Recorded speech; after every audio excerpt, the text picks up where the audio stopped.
Do you ever stop and think about all of the work that goes into one single product that you own?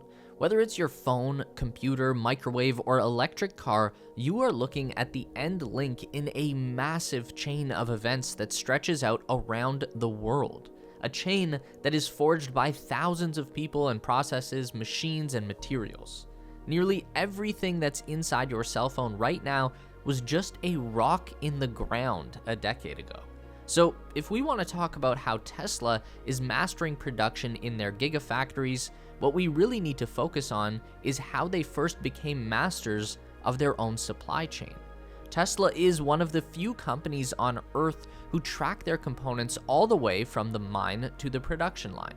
It's a strategy that they first developed out of necessity, but in recent years, their supply chain has become a superpower that Tesla has leveraged to vault themselves right to the forefront of the automotive industry.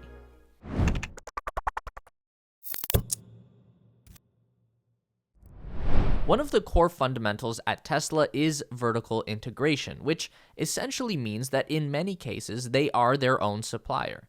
Instead of buying seats from a generic industrial manufacturer, Tesla just designs and builds their own seats. This is a strategy born of necessity. Elon Musk talked about this in a recent interview with Ron Barron, and he went back to the early days of Tesla when they actually weren't even able to buy those generic components because none of the top-tier suppliers would take the company seriously. Which is something that Elon doesn't really blame them for, because a car startup in the United States has not been successful since Chrysler was founded in the 1920s. Tesla is the first independent American automaker to make it in 100 years. So if you're a big automotive parts supplier and this little upstart electric car company comes to you in 2011 and wants to order a bunch of stuff, you're weighing the odds that these people will actually be able to make enough money to pay their bills, and in Tesla's case, the odds were not in their favor. So, Elon says that the company had no choice but to do a lot of this stuff themselves. If they hadn't vertically integrated, they would not have been able to build cars. But this quickly became an asset, because Tesla gained this very unique perspective on the supply chain that fed into their car. A very thorough understanding of all the little components that make up the end product. They used that knowledge to design a more integrated vehicle that actually needed far fewer parts, which directly translated to a lower cost, lower weight, and higher performance. This became one of Elon's favorite mantras. The best part is no part. Also wanted to give a quick shout out to our amazing Discord community. Here is our question of the week, and this was our favorite answer. And here is the meme of the week winner.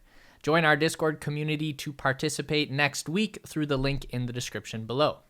One of the key reveals at Tesla Investor Day this year that may have gone underappreciated was the discussion of just how thoroughly Tesla manages their own supply chain.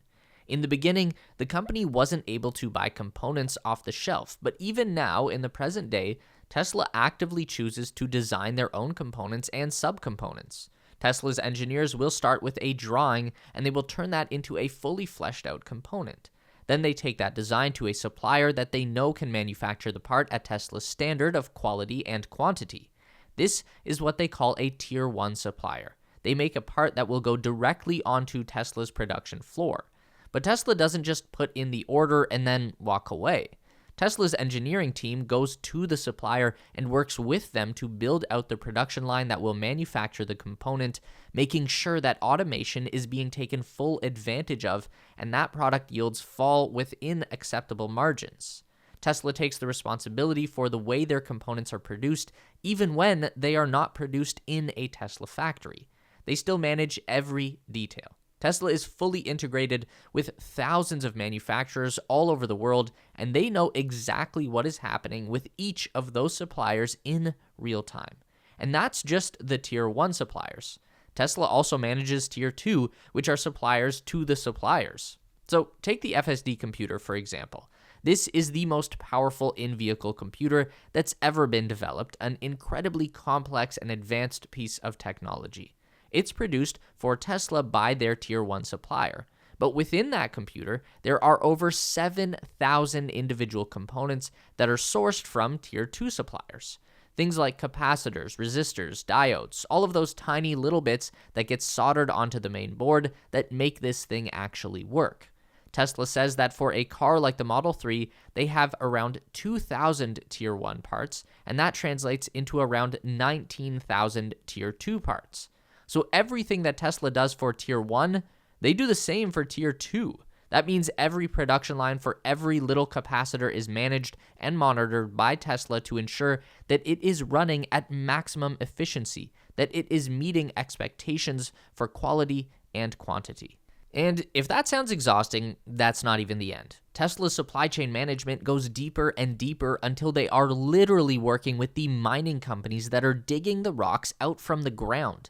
And this is the tier that needs to be secured before anything above it can properly function. Each part really needs to be reverse engineered before it can be optimized. Tier 2 needs to come before Tier 1, and Tier 3 needs to come even earlier to ensure that capacity is ready before it is needed. Now imagine what happened to this intricate chain of supply when the pandemic threw the entire world into chaos. This is where Tesla pushed forward as the rest of the automotive industry faltered. Throughout the lockdowns, the chip shortages, and port congestion, Tesla grew production volumes quarter over quarter. How'd they do that? The best decision that Tesla made was to never take their foot off the accelerator. The silicon chip manufacturing industry has very long lead times. It is a slow-moving behemoth of a manufacturing sector. It takes years to bring a new chip foundry online, and it costs billions of dollars. So these suppliers appreciate stability and high demand. The biggest mistake that legacy automakers made was to not only pause their vehicle manufacturing, but they also put a stop on their orders for new microchips. Because once you signal to these chip makers that you're not giving them the stability and the demand that they expect, then they're going to shift their efforts to someone who does. Ford could have just kept taking deliveries of microchips and let them pile up waiting for F-150 production to resume.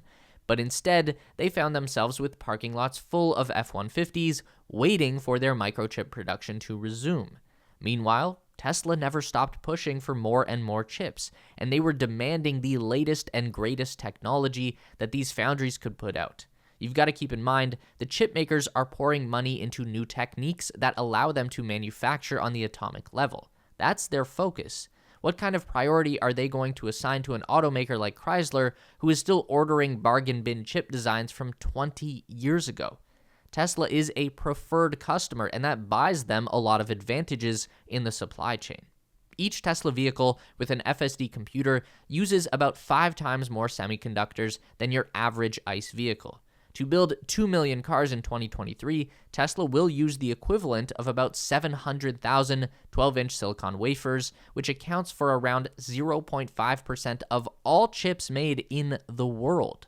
By the time the company reaches 20 million cars per year in 2030, Tesla will need 8 million silicon wafers per year, or 5% of the global capacity. So knowing all of that, we can really understand why Elon says that the best part is no part, because with each part comes its own massive chain of smaller parts and processes and materials. The easiest way to manage that chain is to eliminate it. With each successive vehicle platform, Tesla gets better and better at removing parts from their manufacturing equation.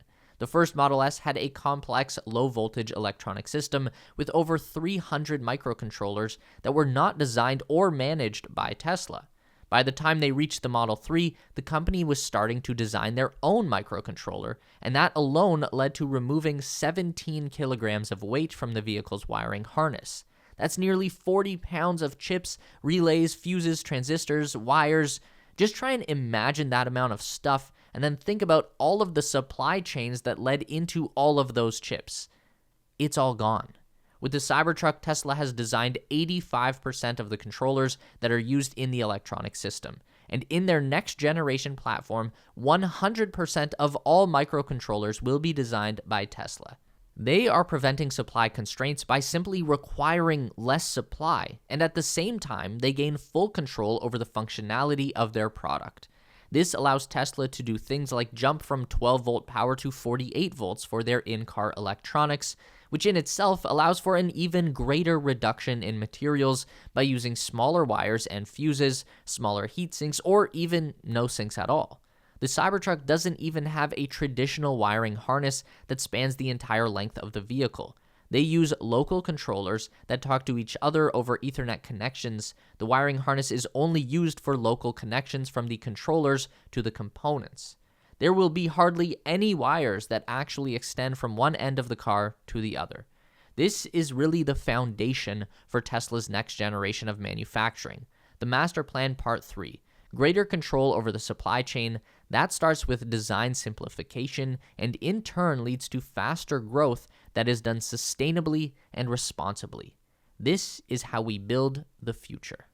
Don't forget to give this video a thumbs up today if you liked it. That is so important for getting our content out to more people. If you enjoy the content, then you'd probably also enjoy our weekly newsletter. So sign up with the link down below at theteslaspace.com. A huge thank you to all of our Patreon supporters who are listed on the screen now. You help us make the best content we can, and we really appreciate it. Thanks for watching, and we'll see you in the next one.